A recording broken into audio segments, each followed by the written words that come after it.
Yeah, I mean, I remember when I interviewed Swizz Beatz, and he had been married to Alicia Keys for a little while, and it's the happiest I've ever seen him. Mm-hmm. I mean, he was ecstatic. He said he's not interested in anyone else. Not only does he look at her the most beautiful and accomplished woman he's ever been with, but also about how nice she is and how she never speaks ill of anyone. And he seems sincerely happy from my point of view. Why walk around here and be unhappy with anything? And in anything you're doing, you should be happy. You know what I'm saying? Whether it's a relationship, whether it's your career, you know what I'm saying? Life is too short for anybody to be walking around not happy. You know what I'm saying? So we found happiness in each other, and that's like a positive. And you know, a lot of people, you know, when you have positivity, a lot of people try to like shine dark light on that. That's just the way the culture is, and people use hate. You know, is the quote that I have. You know, don't use hate as a cure for your insecurities and ignorance. Jay-Z and Beyonce seems like they're happy from the outside looking in. Mm-hmm. Now, I think you rated Beyonce, what, like an 8? Mm-hmm. Where would you rate Lori Harvey? You got a picture of her? You got a picture of Lori Harvey? Sure. Okay, so you've taken a look at Lori Harvey. What did you think? How would you rate her? I give her an 8. Give her an 8. Mm-hmm. Pretty high up there. She's pretty. You know, she's still a young girl, early 20s. I mean, her dad or her stepdad is Steve Harvey. Right. Career-wise, I'm not quite sure what she's doing, but, you know, she seems to be having a good time. And what's interesting about Lori, because she's really been in a lot of the spotlight, especially in Vlad TV world. And I had Boosie on here recently. And his thing was this. He said, yes, Lori Harvey's a very pretty girl and so forth.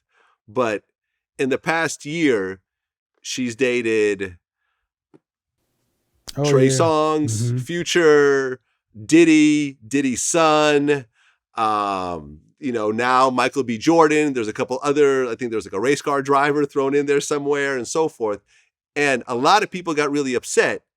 But his thing is, listen, if you're okay with your daughter sleeping with 5, 6, 7 guys in a 6-month, you know, time span that are all in the same industry, well, then I can't say anything. But for him, that is not a goal for his daughter, you know, and he's also doesn't like the fact that she gets celebrated. Oh yeah, Lori's living her life. She's sleeping with whoever she wants to do, you know, wants to sleep with.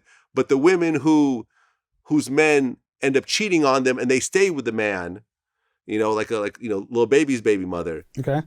A lot of women call them stupid. Oh, you're stupid for staying, girl. Right. You know, you're stupid for staying with that man when he's disrespecting you like that.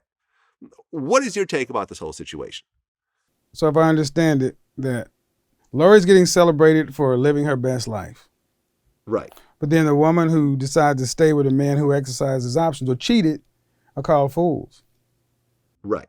Because that's the double message that women get. And that's part of the confusion. We celebrate women's independence as long as they're single. But a woman can't make an independent decision to stay with a man that makes her a fool. How many people said Beyonce should leave Jay-Z? And that would have been dumb. See, we celebrate things that go opposite of what many women want. Many women want to be with one man and to build something. So what are we ultimately telling women? That, hey, get out here, do your thing, and then come to my show and listen to women who were able to do that. And then after age 35 or so, recognize that you've had a lot of dealings with men, you've had a lot of great life, but do you have that value, the man that you value and you're building a life or legacy with? And most don't. And what I hear more than anything else is women have been told they can have it all, but it's about choices. So we should stop, and it's one thing, we should stop demonizing people who decide to stay in relationships and make it work. That's the very thing that so many people say they want. I want that old school love, that 30, 40, 50-year marriage. Well, that's going to come with a lot of crap. I mean, right.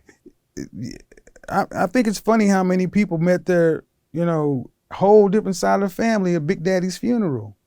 Because Big Mama knew how to keep her mouth closed because she understood that marriage was not about the headlines. Marriage was about duty, respect, honor, something bigger than yourselves. We're telling women to be selfish at the disregard of everything else, and we wonder why stuff is falling apart. Well, because the reality is most men, and this is what kind of shocked me, most men want relationships. Most men want marriage. Who's leaving relationships? When they end up, women are walking out of the door 70 to 90% of the time. And who are they listening to? Women. How's that helping them?